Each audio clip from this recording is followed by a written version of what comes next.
Hello, Aquarius. It's umomgtarot, and this is your someone secretly talking about you tarot card reading.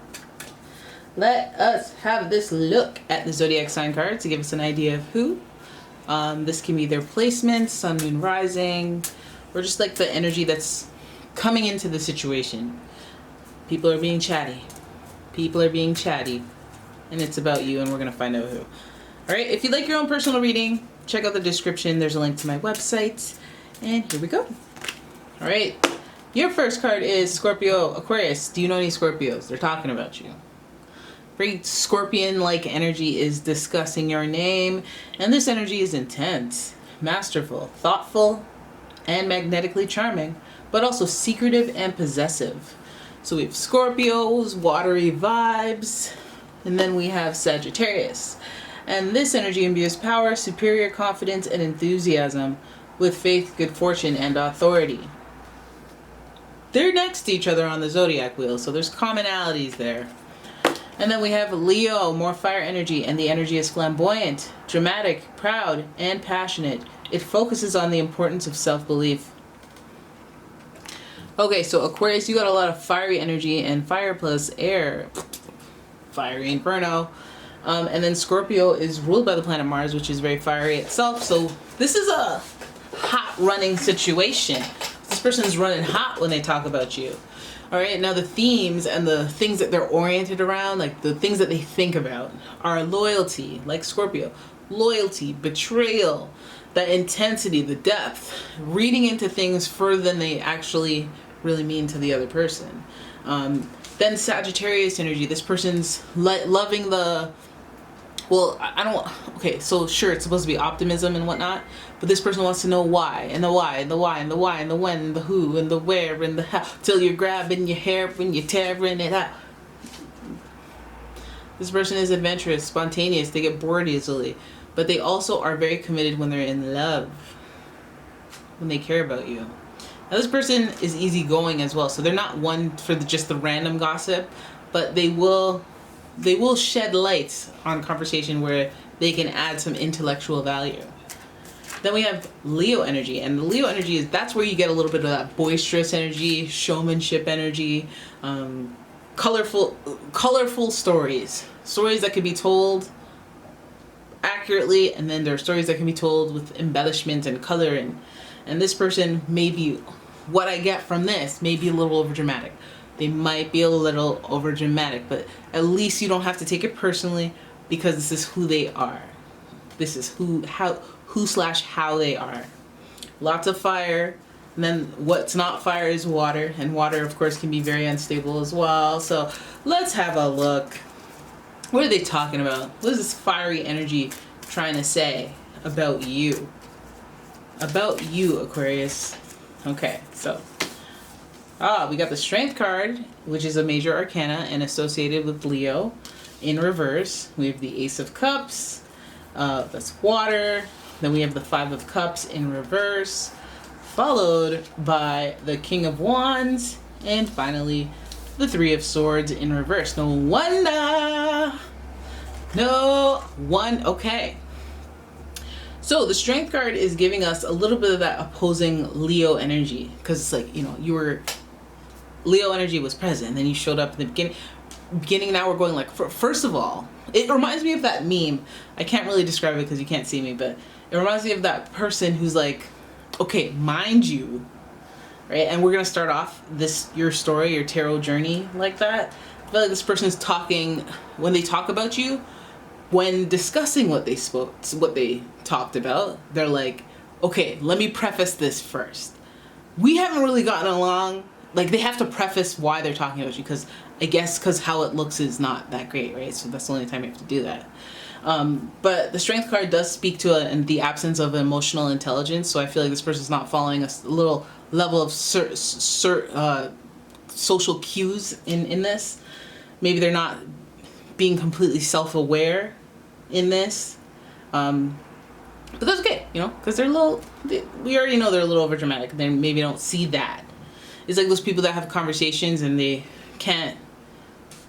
It's like there's one, the conversation, and two, the conversation about the conversation. The tone of it wasn't that great. Oh yeah. The tone got better throughout. Oh, you know, like this person is not looking at how they look talking about you, right? So Ace of Cups, I feel like they want to start they want to start this like connection to you, or maybe they're excited about this new connection with you, or they're talking about like they don't know you that well. It feels like a person that does not know you that well, but they're starting to get to know you. But I feel like before they got to know you, they had some preconceived notions. Maybe that's what that's about. But again, this strength energy is very Leo energy. Leo's the 5th, so things change randomly and suddenly. So I feel like this person, maybe they started off not just assuming things, not being emotionally intelligent, not being compassionate, not being empathetic. And maybe then they have this opportunity to forge a new connection with you on an emotional level, a spiritual level. And I think that connection is forged in the losses of life.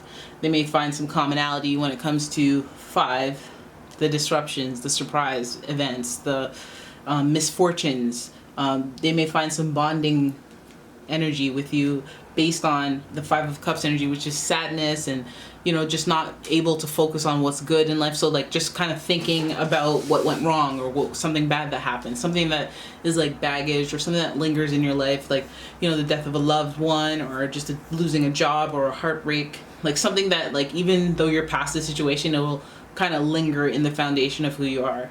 And that may be where you guys come together and where you guys have bonded. But I feel like, you know, let's hope that this person isn't going to go ahead and discuss that, because again, if they're going to discuss emotional matters and spiritual matters that maybe you have connected based on, or that you've connected on, it would be a faux pas for them to go and turn around and discuss that with other people. It would be like, thanks for the info, but it's like, ugh, I would never tell you my deep secrets, right? So find solace in that. Then we have the King of Wands. I think this person may show some, again, fiery impulsiveness, and perhaps that's why they said it without thinking. They weren't, you know, considering that, because they're just action before they think.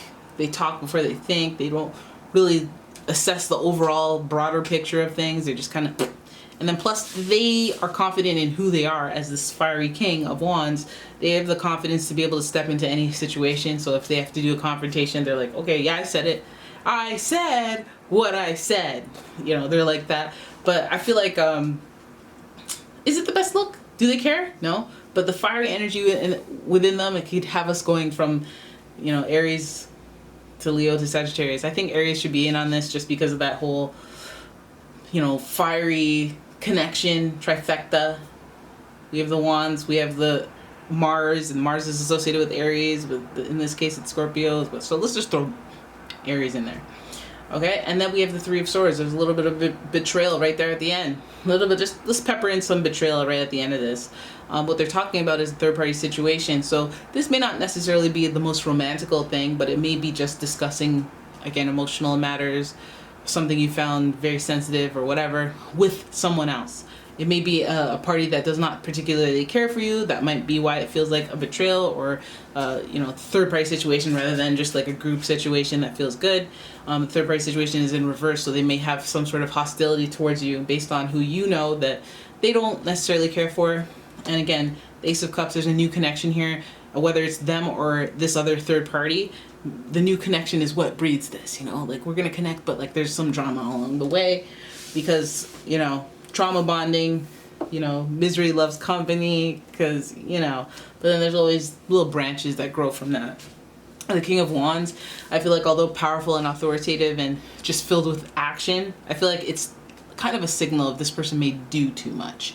Oh, well, I told this person that you told me because I thought that they would be able to do this and that for you, and then they told this person, and they was like, blah, blah, blah, blah. It's like, hey, I could have told them, but I didn't because I didn't want to. So slow your roll, you know?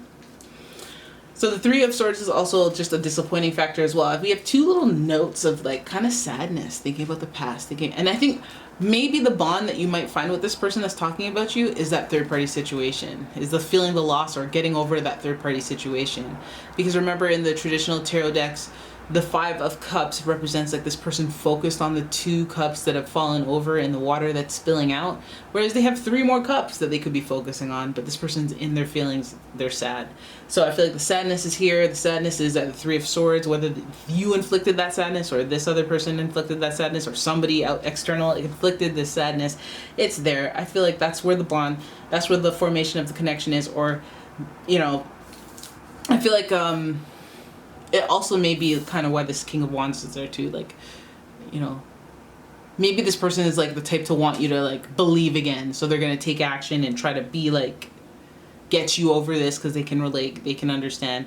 But I feel like they're talking about you, and it does seem like it's not mean-spirited. It doesn't seem like it's malicious or anything like that. But it seems like this person may not like, it's like, what, aloof would be the word? They may be a little aloof to what they're saying or how they help. It may be like, you know, that Eden Sassoon on Real Housewives of Beverly Hills, if you watch, like she meant well, but she just, nah, you're just doing too much. You need to relax. All right, so 3 of Swords. I love that it's on the tail end so that we can just kind of hash that out towards the end and really see what's going on with all the involved parties. Now we know there are 3 involved parties, and there's a little bit of disappointment. And I think just the disappointment is going to be in the air sign kind of energy. So that's talking, communication, intellectualism. It might just be the optics of the, hey, you told this person, why'd you do that? Hey, it doesn't look good if you kind of like put that out there. You know, or, you know what I mean? It's like something, but it doesn't feel like it's rooted in malice. It just feels like, well, I don't have emotional intelligence that well. Like, or it's an absence of that. Typically, potentially, they usually have a good emotionally intelligent perspective because that Leo energy is there. But then this opposition here is making me think that like this is a slip. And that's because they're that spontaneous, fiery energy. So there's room for forgiveness, and there's room to sort out these issues. All right, so there it is. That is your reading. I hope you guys enjoyed it. If you did, please give the video a thumbs up and subscribe to my channel. Leave a comment, share the video. And if you'd like your own personal reading, check out the description. There's a link to my website.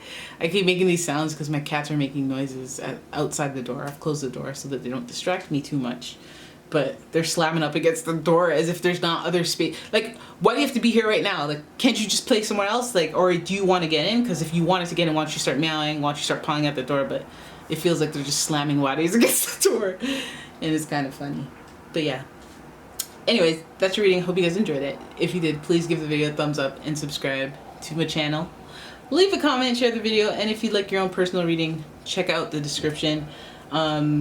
And yeah, thank you so much for watching. I will see you in the next one. Peace out.